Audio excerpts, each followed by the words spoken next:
calon bupati yang paling beautiful. Udah tahu? Oh iya.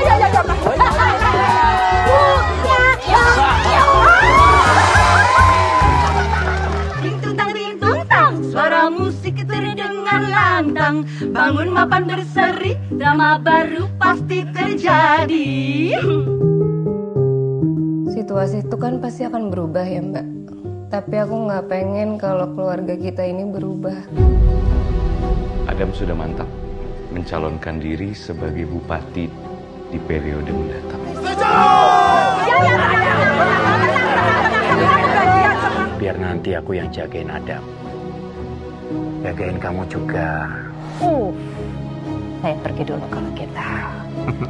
Kalau kamu itu pelayanannya loyo. Kalau kita bisnis politik sama kubu ini, bisa dapat ikan mas kita. Ibu mau aku kalah di desa aku sendiri kan? Ibu mau aku kayak bapak kan? Mas cukup mas.